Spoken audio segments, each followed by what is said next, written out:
Bonjour, soyez les bienvenus sur Expérience, les podcasts où les vies se racontent, se croisent et nous transforment.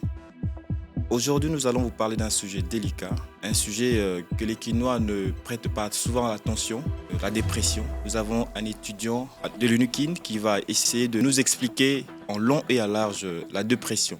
Mais avant d'aller plus loin, j'aimerais à ce que vous fassiez un geste simple. Abonnez-vous sur notre chaîne Expérience et recommandez la chaîne à vos proches. Je suis Israël Munzuluba, étudiant en sixième année de médecine et responsable de la plateforme de neurosciences NeuroHub. Bonjour, Monsieur Israël. Bonjour, monsieur Christian. C'est un grand honneur de vous avoir sur notre podcast Expérience. Je ne sais pas si vous pouvez rappeler à ceux qui nous suivent ce que vous êtes. Merci. Je suis Israël Munzuluba, étudiant en sixième année de médecine à l'université de Kinshasa et responsable de la plateforme NeuroHub. D'accord. Nous allons aborder, comme nous l'avons dit au début, nous allons parler de la dépression. La dépression qui est pratiquement un sujet tabou à Kinshasa. Exactement. Voilà. Vous allez nous expliquer la dépression. Déjà, la première question, j'aimerais savoir, avoir la définition de la dépression. Alors, la dépression, pour faire très simple, la dépression, c'est un état dans lequel une personne peut se trouver et qui est caractérisé principalement par une altération ou une perturbation de son humeur. La personne a une humeur dépressive et il faut surtout noter que cet état-là, où l'humeur de la personne est altérée, est censé s'étaler sur une période d'au moins 2 semaines et durant laquelle, au-delà de l'humeur triste que la personne peut manifester, et il doit aussi avoir notamment une perte d'intérêt pour les activités quotidiennes que cette personne a l'habitude d'exercer. Ok. En fait, comment savoir qu'on est dépressif? Est-ce que la dépression, c'est juste la tristesse ou bien il y a d'autres éléments? Non, non, ça va bien plus au-delà d'une simple tristesse. Comme je l'ai mentionné, il y a la notion de temps qui est censée être prise en compte. Donc, il y a cette humeur dépressive que la personne est censée avoir, mais sur une période d'au moins 2 semaines, accompagnée d'un désintérêt pour les activités quotidiennes. Et en plus de ces trois éléments, s'ajoutent aussi d'autres signes qu'on peut remarquer, notamment un trouble de l'appétit. Donc, la personne va perdre l'appétit. Ok, pour manger, ça sera pas pareil. La personne aura aussi un trouble du sommeil qu'on peut noter, manifesté principalement par une insomnie. Il y a aussi le cas d'isolement social que l'on peut objectiver. Donc la personne aura tendance à s'isoler de son entourage, de sa famille, de ses collègues au travail. Et on peut aussi retenir pour finir, dans certains cas vraiment assez poussés, des tentatives de suicide. Et voilà, ça peut aussi faire partie des signes qu'on peut remarquer. On peut parler aussi de cela, je crois, à la fin. Est-ce que tout le monde peut faire la dépression? Oui, tout le monde est vraiment sujet à faire la dépression, donc une Tout le crise monde, quand je dépressive, parle de oui. tout le monde, inclus les enfants. Chez les enfants, on note quand même une forme assez particulière qui est souvent manifestée par la baisse de rendement à l'école, vous voyez, et surtout chez les adolescents, ça peut s'assimiler à ce qu'on appelle la crise d'ado. Vous voyez que le comportement de notre petit frère ou d'une petite sœur change brusquement et tout. Et il y a aussi le cas d'isolement social qu'on peut aussi objectiver. Donc c'est une forme de dépression pour laquelle il faudra aussi faire des investigations assez poussées pour comprendre exactement ce qui va. Mais pourquoi les gens n'aiment pas parler de la dépression? Est-ce que c'est un sujet tabou? C'est un sujet de honte pour certains? Parce que Ah ben oui, hein, surtout dans la ville de Kinshasa, il faut déjà noter que nous sommes en Afrique noire, où pour essayer un peu de faire un petit lien rapide avec l'histoire, notre peuple, depuis les temps anciens, est considéré comme un peuple assez résilient. Vous voyez, il y a beaucoup d'épreuves par lesquelles l'homme noir, ok. particulièrement le Congolais, est passé. Il y a les guerres civiles, la colonisation. Et tout ça, ce sont des choses qui s'inscrivent parfois dans nos mémoires collectives, qui font à ce que l'homme noir soit considéré comme quelqu'un de résilient. Et donc, lorsque vous vous approchez auprès de lui avec un sujet comme la dépression, ça peut se percevoir comme un signe de faiblesse. Qui fait déjà qu'en général, surtout chez les hommes, on n'a pas vraiment tendance à approcher les gens pour parler de ce qui nous dérange ou de ce qui nous rend triste. Et c'est vraiment quelque chose qui peut être une sorte de stigmatisation et même empêcher à ce que ça soit vraiment un sujet développé couramment dans notre milieu.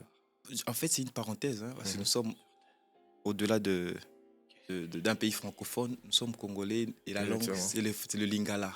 Oui. La dépression en lingala, c'est quoi? Ah bon, déjà, Je sais pas trop hein, faire le lien Oui, vraiment parce que avec. je crois que ceux qui vont nous suivre, ils pourront peut-être répondre parce que Ouais. souvent pas de la dépression. Mais en lingala, on ne comprend pas. Dépression, est-ce que. Mais vous savez, il y a beaucoup de concepts hein, qu'on n'arrive nécessairement pas à traduire, faire le lingala français. Mais pour essayer quand même d'adapter, je dirais, en lingala, on peut dire des précieuses algo moi, pas sinamutema. Donc une personne, hein, pas sinamutema, mutema kilo. Donc un mutema kilo et associé à ça, donc fatigue, pamba pamba, la personne ne dort pas, mutoliate, vous voyez un peu. Et toujours pour essayer d'adapter, il y a la durée hein, qu'il faut prendre en compte. Donc, pas si la mawana associé à la durée que ça prend, associé à l'état de tristesse que la personne ressent. Et voilà, donc je crois que c'est ces concepts-là qui peuvent essayer un peu de traduire en lingala, voilà, la dépression. Donc, je crois que c'est important de faire des recherches sur ça Exactement, pour oui. bien comprendre, pour amener de personnes qui nous suivent, qui vont nous Ouais. suivre et peut-être n'auront peut-être pas le temps de comprendre tous les termes. Mhm. Ah, mais au moins, comprendre le lingala, Ouais. Pas parler de la sinamutema, dépression en voilà. lingala. Pas sinamoté, Mhm. maman, papa, c'est que c'est. Quelqu'un peut perdre un être Mhm. cher et puis avoir mal au cœur. Est-ce que ça passe, Simoko? Et bon, pas sinamutema, bon. Attends, mutema, c'est pas vraiment le cœur, hein, c'est surtout. Voilà, donc les lingala, Donc, on n'a peut-être pas de mots. Bon, pour ceux ouais. qui nous suivront, Mhm. et je crois qu'il y a des spécialistes en lingala, ils vont peut-être Ouais. compléter.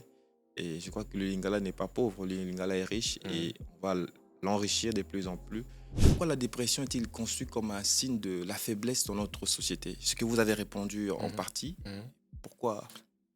Alors déjà, il faudrait savoir que, comme je vous l'ai mentionné là, cet état-là nous peut pousser quelqu'un à s'isoler et à affecter son rendement dans les milieux de travail et même à l'école.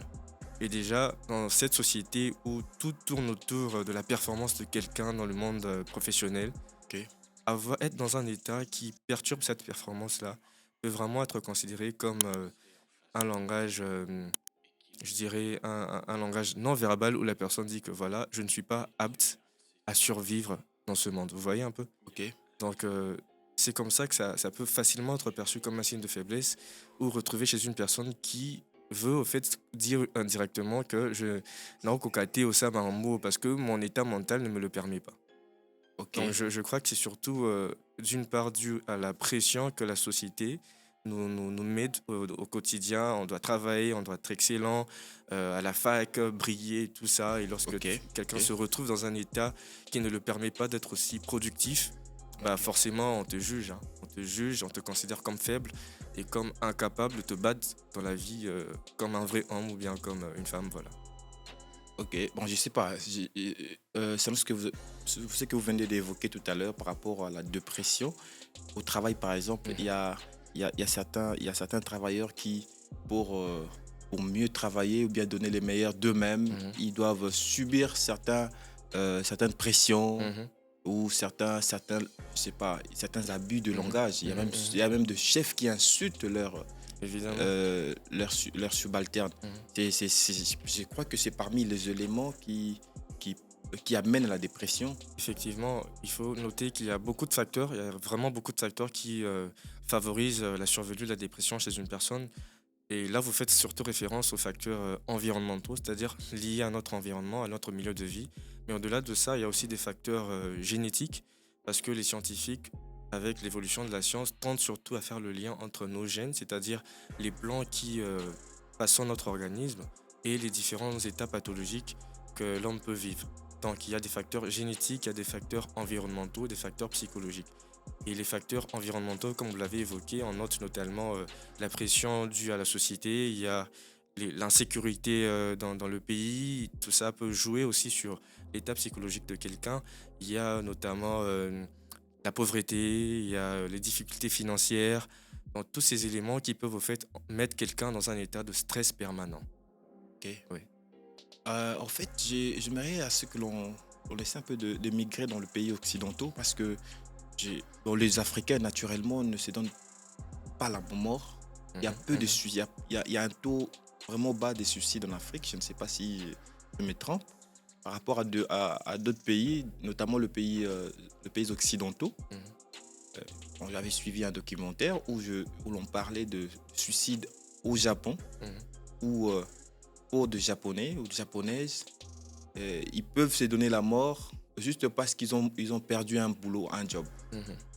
Je ne sais pas si c'est toujours lié à la dépression, c'est-à-dire que la dépression au boulot ou bien s'ils sont peut-être la pression du Mhm. travail ou bien le manque de quelque chose peut pousser quelqu'un à se donner la mort facilement. La dépression peut constituer effectivement une cause de suicide chez beaucoup de personnes, pas seulement dans les milieux occidentaux, mais même aussi ici en Afrique noire. Et surtout, ça dépend de l'ampleur ou de l'intensité de cette dépression-là. Parce qu'il faudrait noter qu'il y a des gens qui font des dépressions parfois légères, Ok, et il y a aussi des cas de dépression sévères où l'état émotionnel de la personne est vraiment altéré, ok, et ça va vraiment au-delà de 2 semaines, parfois même tout un mois. Et donc, dans certaines conditions, ça peut vraiment pousser à la personne à se retrouver dans un état vraiment de détresse qui ok, peut même l'emmener à se donner la mort, ok, qu'il considère à un certain niveau comme un repos contre ok. justement cette pression, cette charge ou bien ce sentiment qu'il n'arrive plus à supporter. Le burn-out, c'est aussi une forme de dépression. Le burn-out est surtout lié à un état un épuisement qui n'est pas seulement physique, mais aussi mental. C'est-à-dire, c'est surtout rencontré chez des personnes qui sont vraiment soumises à un régime de travail assez intensif, Ok, qui voilà, leur pousse à un certain niveau de se sentir épuisé mentalement et physiquement. Alors que la dépression fait surtout le lien avec l'humeur de la personne qui est dépressive, donc la Ok. personne est triste, et à cela s'ajoute une perte d'intérêt, j'allais dire, pour les activités quotidiennes, et cela sur une période assez longue, d'au moins 2 semaines. Donc c'est deux choses qui peuvent parfois se confondre, mais c'est pas vraiment le même concept.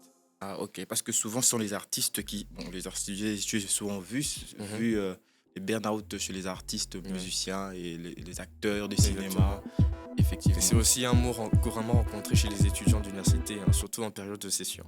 Ah, ok. Exactement. Et voilà. Les ados, ils sont épargnés. Les ados aussi, hein, à un certain niveau, hein, parce que bon, c'est vrai que c'est pas vraiment rencontré chez les jeunes, je dirais les mineurs, parce que généralement on associe ça, c'est un terme qu'on associe principalement à la vie professionnelle. En tout cas là c'est vraiment, selon moi, c'est vraiment un terme qu'on associe à la vie professionnelle, qu'on rencontre surtout chez les travailleurs, les banquiers, les enseignants, et donc toutes ces personnes qui sont soumises à un rythme de travail vraiment intensif. Dis-nous, en fait, est-ce que la déception peut aussi être. C'est parmi les causes de la dépression. La déception amoureuse. Oui, la déception amoureuse, surtout chez les ados. Ok, on parle souvent de Goumin, oui. Voilà, c'est les termes appropriés. Oui, Oui. alors je dirais oui, à un certain niveau, oui, parce que si on voit parfois, il y a les signes retrouvés chez, c'est généralement les filles. C'est vrai que les garçons aussi peuvent voilà, vivre cette expérience, mais chez les filles en général, on peut rencontrer les différents signes qu'on a évoqués au tout début en cas de déception amoureuse. Donc on voit déjà que l'humeur de la personne est triste, on peut analyser ensemble. L'humeur de la personne est triste. Euh, Ça peut aussi être associé à une perte d'intérêt pour les activités quotidiennes. Vous verrez que la fille ne fait plus sa lessive, ne fait pas de vaisselle, elle refuse de travailler à la maison. Ok. Et vous verrez aussi que à certains niveaux, Et ça ok, dit que la fille s'enferme dans sa chambre, voilà, elle se retire, s'isole, elle s'isole. Ok. pleure, et aussi ça peut aussi durer pendant plus de 2 semaines. Ok. Donc on peut vraiment voilà, associer ça à une certaine dépression mineure, parce que voilà, il y a quand même faut quand même le prendre dans une certaine mesure, vu qu'il y a des cas parfois pires.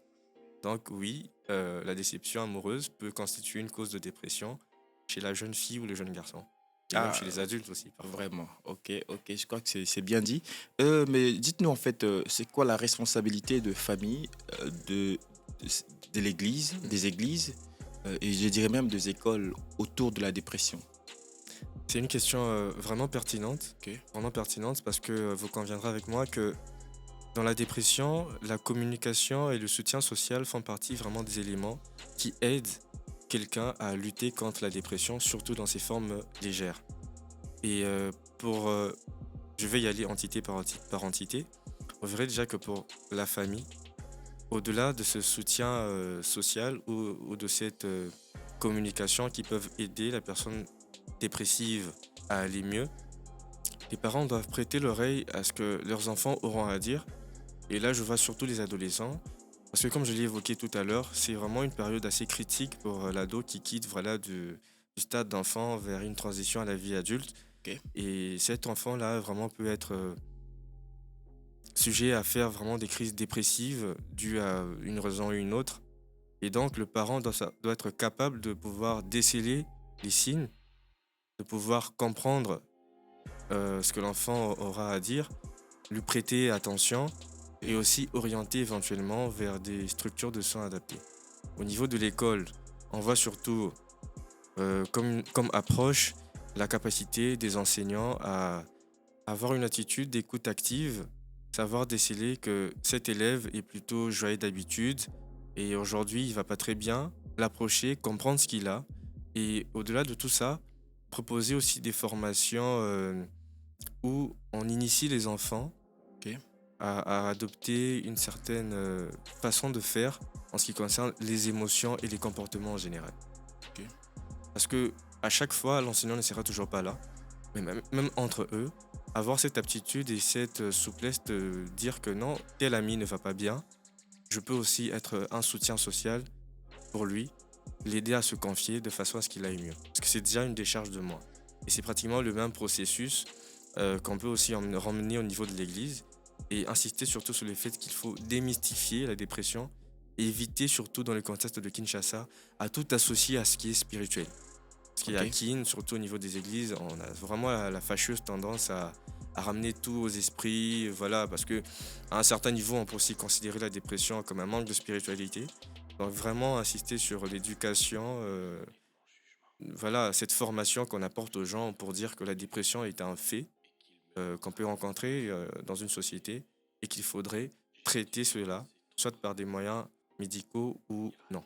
Donc c'est un peu ça. Bon, vous avez cité les églises. Bon, je sais pas parce que c'est ce que nous remarquons. Mhm. Euh, les personnes dépressives sont souvent considérées comme des personnes possédées par des démons.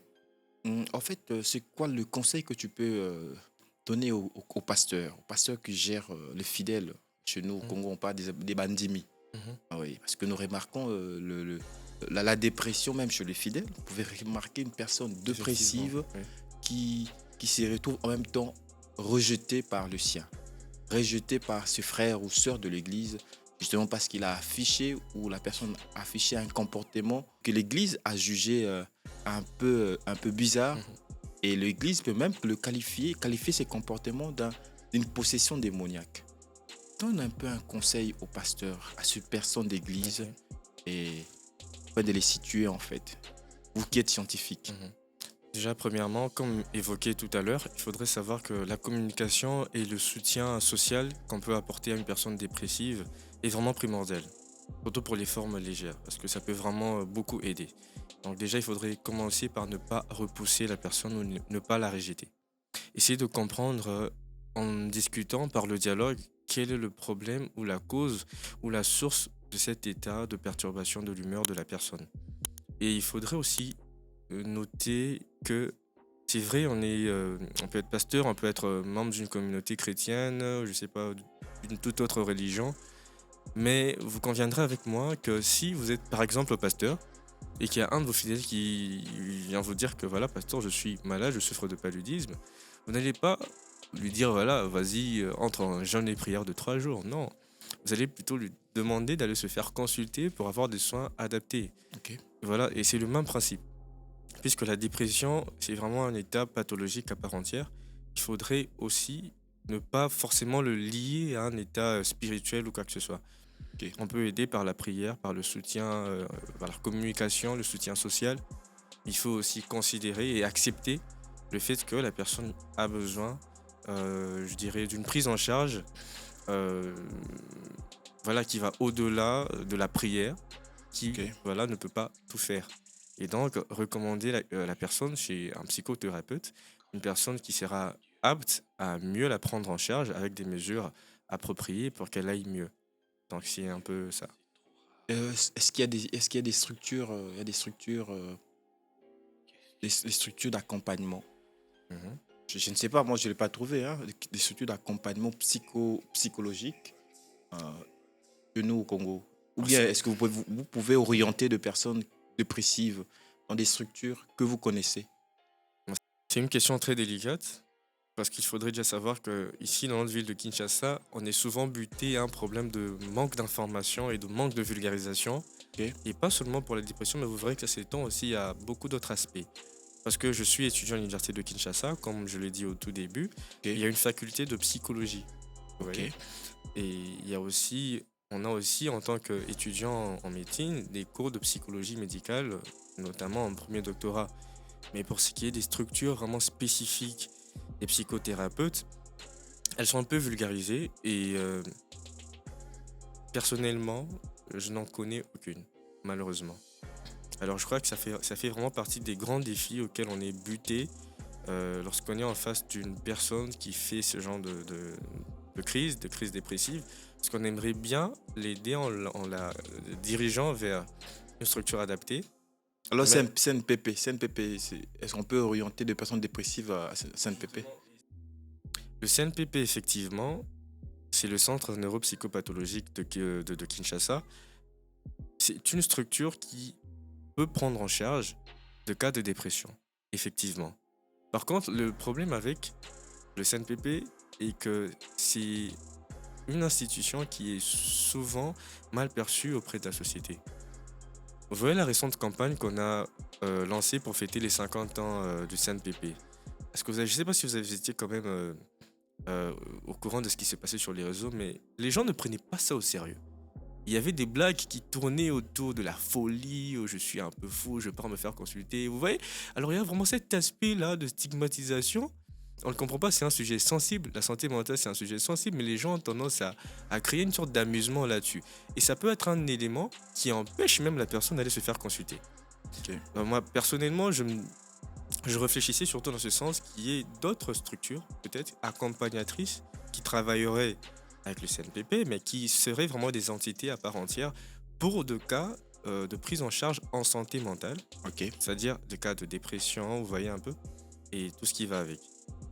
Donc, effectivement, on peut aller au CNPP, mais il y a le problème de stigmatisation et les problèmes de mauvaise perception qui se posent et qui peut être aussi un frein pour les personnes à aller justement se faire consulter. Oh, ok, c'est très bien. Euh, c'est quoi les signes de la dépression? Comment reconnaître qu'on est dépressif? Et surtout dans le contexte quinois. Bon, je dirais que c'est pratiquement les mêmes éléments, il n'y a pas vraiment une différence notable.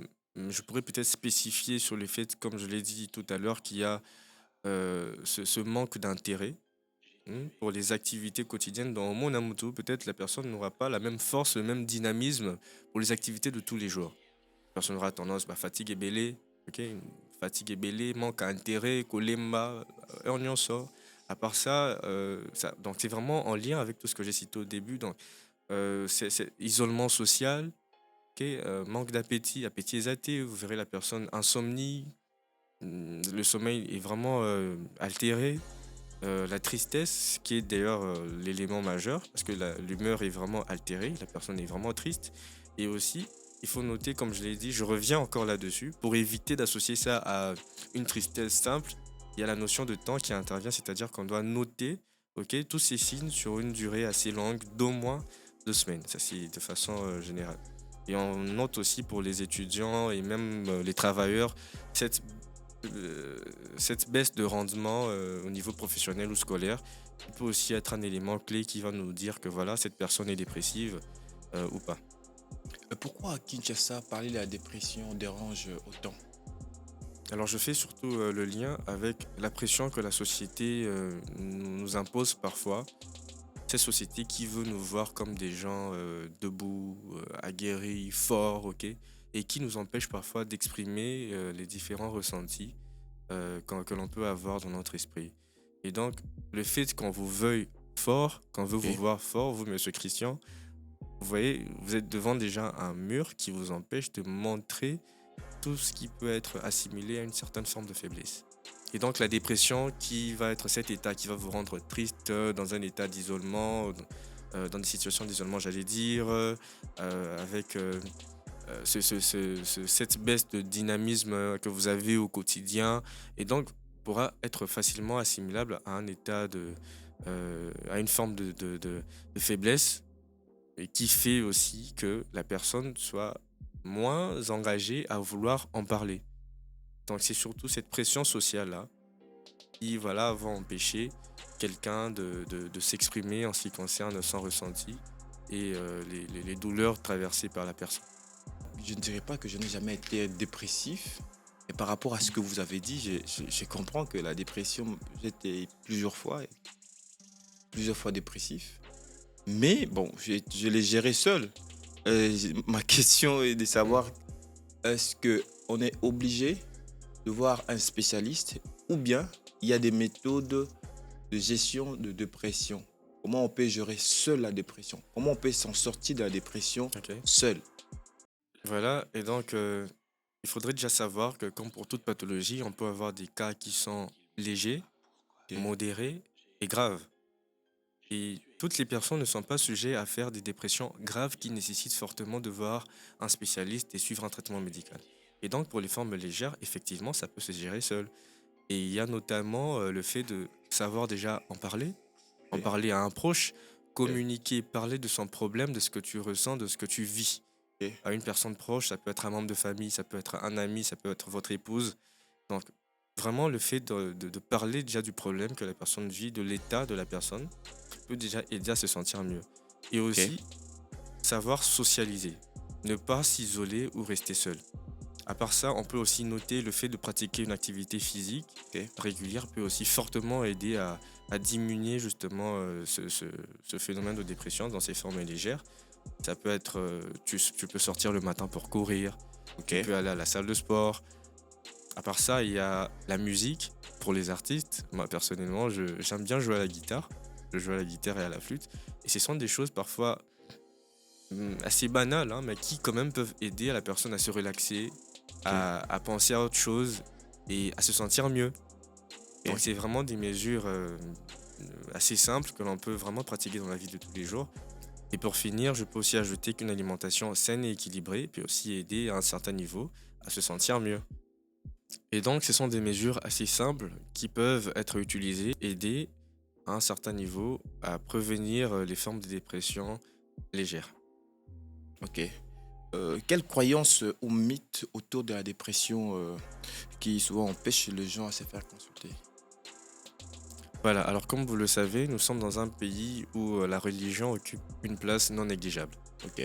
Et sans vous mentir, même moi, ma mère m'a déjà dit, voilà, un chrétien, bon, c'est même un verset biblique, hein, si je ne me trompe pas, soyez toujours joyeux.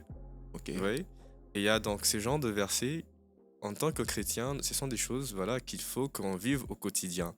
Alors que le concept de dépression est intimement lié à la tristesse, à Ok. l'humeur dépressive. Et vous voyez que ça fait déjà... voilà. Et ça crée un certain antagonisme. Hmm. Et je pense que l'idée de dépression, surtout chez les personnes religieuses, est Ok. quand même une réalité dure à accepter. Mhm. Et ça freine à un certain niveau la prise en charge adéquate de ces personnes-là. Alors, je dirais que c'est surtout, ça fait vraiment partie des éléments sur lesquels il faudrait agir, Mhm. démystifier le concept de dépression, surtout dans nos églises, Mhm. pour permettre vraiment à ce que les personnes atteintes sachent en parler, sachent se confier pour profiter des mesures adéquates de prise en charge. Et sinon, à part la religion, des mythes vraiment particuliers, je dirais peut-être dans une forme grave, peut aussi, toujours dans les milieux religieux, Mhm. être assimilé à une sorte de possession. Ok. Une possession par un esprit, voilà, qu'on peut considérer comme ayant modifié l'attitude de la personne et le pousser voilà, à s'isoler. Voilà, donc c'est un peu ça. J'avais une question liée à ta structure. Mhm. Pourquoi c'est quoi en fait cette structure que tu diriges? C'est un peu de nous rappeler ta structure et puis pourquoi as-tu créé cette structure? Ok, alors comme je l'ai dit au départ, le nom de la structure c'est NeuroHub. Neuro qui fait référence aux neurosciences Ok. et hub qui est un mot anglais qui fait référence à une plateforme. Et donc, en simple, la plateforme est dédiée aux neurosciences. Ok. L'idée m'est venue en début d'année en 2025 de créer voilà, cette plateforme pour pouvoir partager cette passion que j'ai pour le cerveau humain. Ok. Vu que les neurosciences fait vraiment référence à ce domaine qui traite essentiellement du cerveau, Ok. sa constitution, son fonctionnement le comportement humain, vous voyez, parce que ça regroupe vraiment un ensemble de domaines qui se retrouvent unis dans un même endroit. Ok. Voilà. Mais est-ce que à l'université de Kinshasa, il y a un département des neurosciences? Je ne sais pas. Non, malheureusement. Mais comment tu penses évoluer dans ce domaine pendant qu'il n'y a pas un département pour t'accompagner? Bon, déjà, ce qui est sûr, sans vous mentir, il y avait des ambitions tournées vers le monde occidental notamment. Ok. Et je me disais peut-être pour un départ, voir dans quelle mesure débuter en neurologie ou en neuropsychiatrie. Donc Ok. ça me serve de tremplin, peut-être pour des années plus tard, pour un développement à l'étranger. Donc voilà, c'est un peu comme ça que je m'imagine la chose dans ma tête. Voilà, on revient à notre sujet sur la dépression. Et parfois, les Quinois confondent la dépression à la sorcellerie. Mhm. Et pour essayer de nous dire si c'est vrai ou bien c'est faux. Comme mentionné, il faudrait savoir déjà que tout n'est pas forcément lié au spirituel. On a dit ici tout à l'heure que la dépression pouvait être due à des facteurs génétiques, psychologiques et même environnementaux. Ok. Et donc, si ces éléments sont réunis pour faire en sorte qu'une personne puisse être dans un état de dépression, bah, il n'y a pas la place de la religion là-dedans.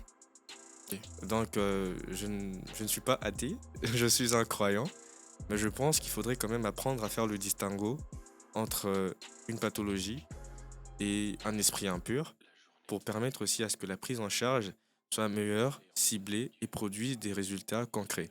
Ok. Voilà, donc il y a vraiment plusieurs exemples que l'on peut prendre voilà, dans la vie courante.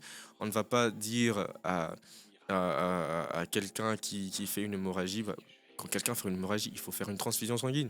On ne va pas Ok. dire à cette personne que non, voilà, c'est spirituel, il faut prier. Il y a des religions qui empêchent, les témoins des Ah, Jéhovah par non, là, je exemple. préfère ne pas entrer dans ces détails-là. Ah ok, pas de souci, ok, Oui, on peut. là, c'est vraiment des spécificités, voilà, c'est vraiment le cas pour cas.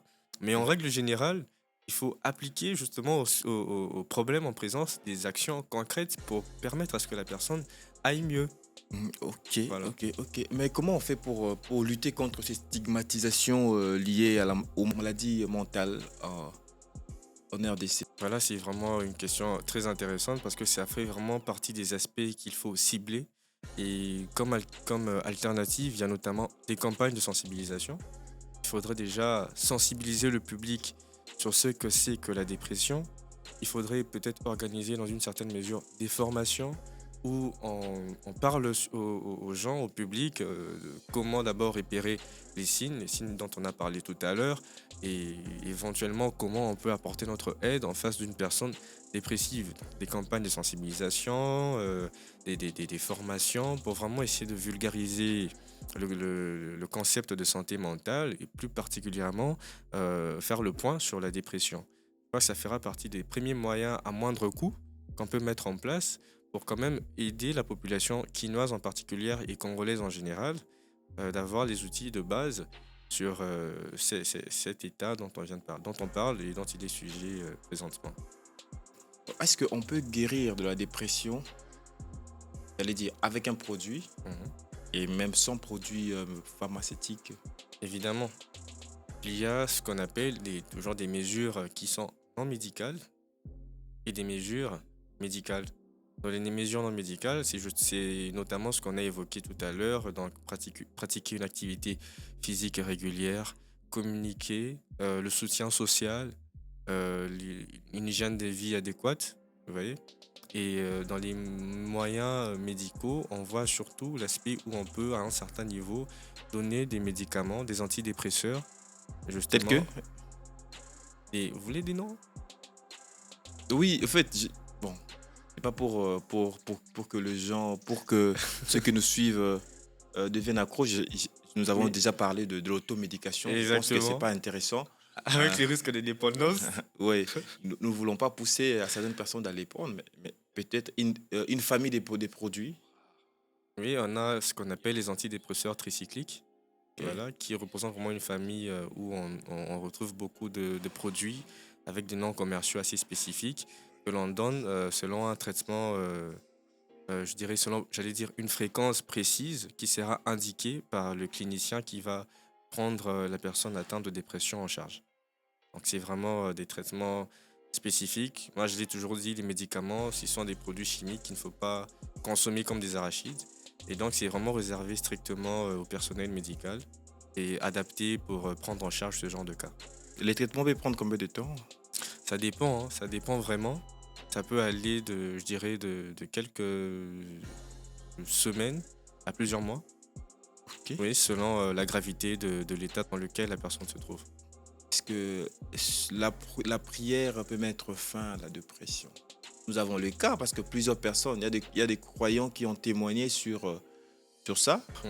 Vous savez, en général, quand je discute avec des amis et qu'on essaie de faire le lien entre la foi et la religion, et qu'est-ce que je dis, entre la religion et la science, ça finit toujours mal. Mais Bon, en fait, on ne veut pas vraiment entrer dans ces domaines-là, ouais, mais je essaye un comprends, peu oui. de Mhm. donner un avis, hein, parce que Exactement, donne exactement. l'avis pour que ceux qui Mhm. nous suivent, parce que la religion prend de plus en plus de place dans la vie Exactement, des exactement. Congolais. Voilà, donc permettez-moi d'analyser selon deux volets. Ok. Déjà, en tant que croyant, je crois que oui, ça peut marcher. En tant que scientifique, je dirais, pour les formes légères, je dirais ça peut marcher aussi. Parce que vous voyez qu'on peut faire le lien entre le soutien social Ok. à la fraternité qu'on retrouve dans l'église. Ok. Vous voyez? Et donc, on peut faire aussi le lien entre la communication recommandée pour les cas de dépression légère Ok. à la communication qu'un fidèle peut avoir avec son pasteur. Ok. Voilà. Et aussi la prière comme ce moment de partage. C'est vrai que la personne parle avec Dieu, mais la personne peut prier avec son pasteur à côté d'elle. Ok. Et donc, ça sera comme ce moment de partage, ce moment de communion sociale qui peut aussi aider, dans une certaine mesure, à se sentir mieux. Et je spécifie que c'est vraiment pour les cas de dépression légère. Parce que pour les cas de dépression grave, bon, c'est vrai que je n'en ai pas encore vu, peut-être, en face comme ça. Mais en me basant peut-être sur la documentation, je dirais que c'est vraiment des éléments à ne pas considérer. Comme mentionné au tout début, on voit vraiment le risque suicidaire être un élément à surveiller. Et lorsqu'on voit déjà qu'une personne se sente déprimée au point de se donner la mort, on considère que l'état émotionnel est vraiment, vraiment altéré. Ok. Et donc, pour les cas de dépression sévère, c'est quand même à suivre de près. Et je reviens en disant que pour les cas de forme légère, on peut considérer que la prière, l'église peuvent être des facteurs qui aident à se sentir mieux. Voilà. Bon, j'aimerais à ce que vous nous donnez un peu plus d'éclairage. Parce que quand vous parlez de la dépression sévère, forme et léger, on comprend. Mhm. Mais sévère, c'est quoi les indicateurs d'une dépression sévère? Comment reconnaître la dépression sévère auprès d'une personne? On va dire qu'on peut prendre les éléments qui ont été cités au tout début, mais de façon un peu plus exacerbée. Donc déjà, la durée traîne plus, ok? Il y a l'état de détresse émotionnelle, c'est-à-dire l'état vraiment émotionnel de la personne qui est très altéré. Il y a un autre élément qu'on a cité, notamment la perte d'intérêt pour les activités quotidiennes qui est aussi très marquée. Donc c'est C'est-à-dire que la surtout personne s'est enfermée, et totalement il sort plus, isolé, la personne mange à coupée peine. de sa communauté. Exactement, et je pense qu'à un certain niveau déjà, vous verrez que, vous voyez, en médecine, vraiment, les choses ne marchent pas de façon totalement isolée. Déjà, le fait que la personne ne mange pas bien, ça peut affecter sa santé et faire en sorte que son état s'empire encore, Ok. devienne encore voilà, beaucoup plus déplorable. Et donc, on voit pratiquement les signes qu'on a cités au début, mais de façon beaucoup plus poussée, de façon beaucoup plus grave. Ok. Voilà, des symptômes qui deviennent de plus en plus importants. Et pour ce cas, moi, en tout cas, à mon humble avis, je dirais que ça nécessite vraiment une prise en charge par la personne adaptée pour ce cas. Bon, une personne qui vit seule chez lui, mais qui tombe dans la dépression. Et comment est-ce qu'on peut arriver à... Bon, certes, vous pouvez peut-être manquer il peut se couper de certaines personnes. Oui, c'est aussi une forme pour que l'on reconnaisse qu'il est dépressif. Mais au cas où la personne il n'a pas d'amis, mais il tombe dans la dépression grave et sévère, Mhm. comment aider ces personnes-là? J'avoue que là, ça devient quand même très délicat parce que déjà, la personne, vous dites qu'elle vit seule Oui. et donc, C'est vrai, elle peut manquer d'amis, mais je dirais qu'il y a toujours des circonstances où elle se retrouve quand même dans un milieu voilà, social, n'est-ce pas? Et donc, je crois que c'est ce milieu-là qu'il faudra cibler pour faire des investigations beaucoup plus approfondies. Parce que déjà, lorsqu'on dit que la personne n'a pas d'amis, la personne elle a quand même une famille. Voilà. Vous voyez un peu? Mm. Et forcément, si elle s'isole pendant trop longtemps, sa famille cherchera à prendre de ses nouvelles. C'est vrai que ça devient beaucoup plus délicat, comme je l'ai dit, Mhm. surtout si c'est un adulte qui vit seul depuis plusieurs années. Ça devient très délicat. Mais je pense que s'il y a vraiment l'aspect famille qui est inclus, les gens qui prennent quand même le temps d'avoir de ces nouvelles, Ok. forcément, après un certain temps, ces personnes seront inquiètes de savoir que bah, dans mon temps, Wakanda, et puis, vous voyez? Et donc, en cherchant à avoir des nouvelles de la personne, on peut se rendre compte qu'elle va mal, et pouvant ensuite commencer à entamer des mesures pour aider la personne à aller mieux. Mais sinon, c'est un élément qui pousse vraiment Ok. à réfléchir, et je crois que ça doit aussi réveiller nos familles. On peut être en présence des cousins, des frères, on sait que non, telle personne vit seule, mais pensons quand même à savoir prendre des nouvelles. Ok. Ok. Vous savez, parfois, un simple mot peut aider à aller mieux, un Ok. simple bonjour, comment tu vas, j'ai pensé à toi, j'ai envie d'avoir tes nouvelles. Ça peut vraiment aider la personne à se sentir quand même comprise, soutenue, et ça peut aussi représenter un réconfort pour une personne qui passe par une période de dépression. Pour rappeler à ceux qui nous suivent, nous sommes en train de parler d'un sujet vraiment délicat, un sujet qui a trait à la dépression, et qui est considéré comme un sujet tabou à Kinshasa. Les Kinois eh, parlent de moins en moins de la dépression, et pourtant, la dépression nous guette à tout moment. Et voilà, nous avons un étudiant de l'UNUKIN, de l'Université de Kinshasa, qui a accepté notre invitation pour nous parler de ces sujets-là. Dites-moi un peu, est-ce qu'il y a des chiffres, il y a des chiffres spécifiques qui parlent de personnes qui souffrent de la dépression dans notre pays, la RDC? Euh, Malheureusement, je n'ai pas trouvé de documentation portant sur des études spécifiques qui montrent des chiffres clés sur le nombre des gens souffrant de dépression à Kinshasa Et en Congo? ou bien au Congo en général. Malheureusement, on est vraiment buté à ce problème-là où il n'y a pas de recensement fait et des statistiques clairement établies. Par contre, la donnée que j'ai pu trouver était qu'il y avait environ 20% de la population congolaise qui était concernée par les problèmes mentaux, sans spécifier clairement qu'il s'agissait de dépression. Donc on est vraiment buté au niveau du système de santé à ce problème-là où on est en manque de statistiques claires pour certains états morbides, notamment la dépression dans la ville de Kinshasa et dans, le, dans la RDC de façon générale. Est-ce que la dépression peut conduire à la folie? Alors déjà, vous devez savoir qu'en ce qui concerne la folie, la schizophrénie, comme on le dit dans le langage psychiatrique, c'est vraiment une pathologie qui est sujet à des recherches scientifiques de façon assez, voilà, je dirais pas perpétuelle, mais les recherches sont vraiment en cours parce que ça fait partie de ces pathologies pour lesquelles on ne maîtrise pas clairement les rouages. Ok. Vous voyez? Et pour faire le lien avec la dépression, je dirais il y a un concept que l'on retrouve dans la schizophrénie. On parle surtout de sphère de l'humeur. Donc, c'est parmi les éléments qui sont atteints chez une personne schizophrène, il y a ce qu'on dit, il y a l'atteinte de la sphère de l'humeur. Humeur qui fait aussi lien avec l'humeur dépressive qu'on retrouve Ok. dans l'état de dépression qu'une personne peut manifester. Ok. Et donc, on voit qu'il y a quand même cette notion d'humeur qui est atteinte et au niveau de la schizophrénie et au niveau de la dépression dont il est sujet maintenant.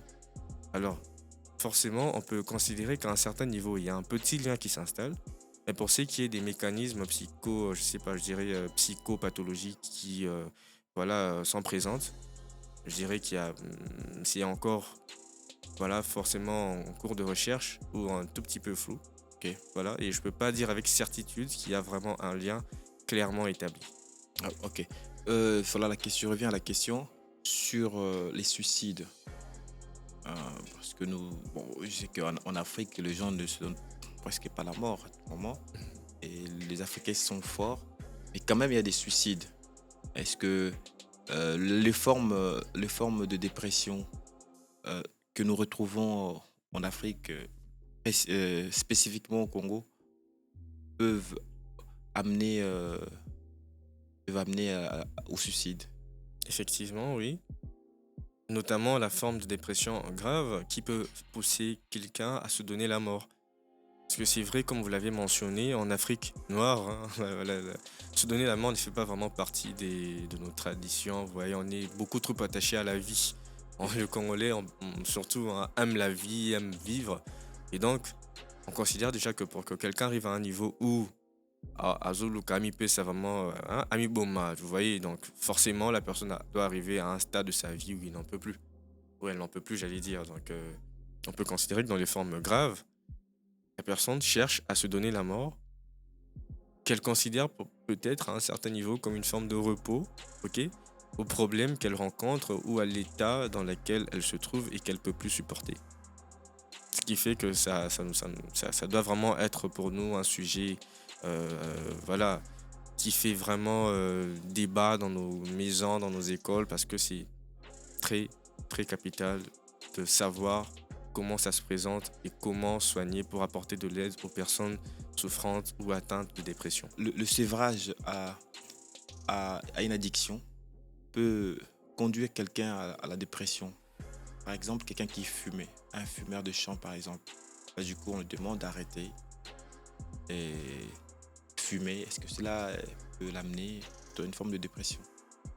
Alors, il faut savoir déjà que en psychiatrie, ces deux éléments représentent des concepts vraiment distincts. Ok. On a la dépression d'un côté et on a le syndrome de sévrage de l'autre. Donc, le syndrome de sévrage qu'on retrouvera chez quelqu'un qui est sevré aux opiacés ne sera pas forcément le syndrome qu'on retrouvera chez quelqu'un qui est sevré à la nicotine. C'est vraiment quelque chose d'autre que la dépression. Donc, ce sont deux éléments, deux concepts distincts qui sont pris en charge aussi de façon séparée. Avant de finir, parce que nous chutons déjà, vous avez un message à lancer aux auditeurs qui suivent notre podcast Expérience. Vous avez un message particulier?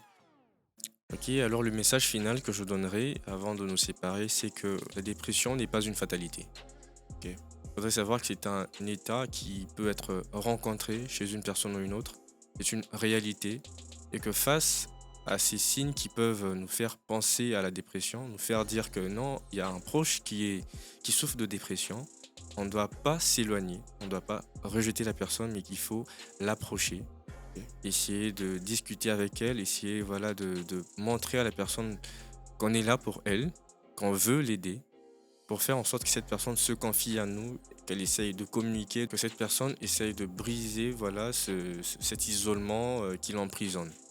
Et donc, essayons vraiment, chers auditeurs, d'être là pour nos proches, être là pour nos amis, pour les membres de famille, ne pas rejeter la personne, mais essayer de la comprendre, essayer d'apporter le soutien social nécessaire et adéquat pour aider la personne à aller mieux. Et en face de tout signe pouvant faire référer à une dépression majeure ou grave, pensez déjà à pouvoir aussi référer à un professionnel de santé. Il n'y a rien de spirituel dedans, il n'y a rien de sorcier dedans. C'est quelque chose qui peut arriver à toute personne. Nous vivons, comme vous le savez, dans des contextes parfois très stressants. Il y a les embouteillages, il y a l'insécurité, il y a l'inflation, il y a beaucoup de choses qui nous mettent parfois dans des circonstances où on est tout le temps stressé. On peut être sujet à vraiment faire des crises dépressives tout le temps. Et Ok. donc, soyons là les uns pour les autres et pensons vraiment à être ce refuge auprès de qui quelqu'un peut venir se confier pour aller mieux. Ça a vraiment été un plaisir de recevoir Monsieur Israël Monzuluba, un étudiant à l'université de Kinshasa. Il nous a parlé d'un sujet considéré, parce que c'est pas un sujet tabou, mais considéré comme tabou chez les Kinois. Voilà, la dépression. On en parle de moins en moins. Pourtant, la dépression fait rage au Congo. On a des dépressifs. On a de plus en plus de dépressifs au Congo. Je crois il a étayé ces sujets. Il a dit beaucoup de choses et cela va aider beaucoup de personnes. Voilà, nous avons fini. Mais avant de nous quitter, j'aimerais à ce que vous puissiez faire un geste simple. Abonnez-vous sur la chaîne Expérience pour nous permettre d'avoir une grande communauté. Partagez à vos proches le podcast. Certainement, le sujet sur la dépression nous intéresse tous. Et voilà. Merci beaucoup. À la prochaine.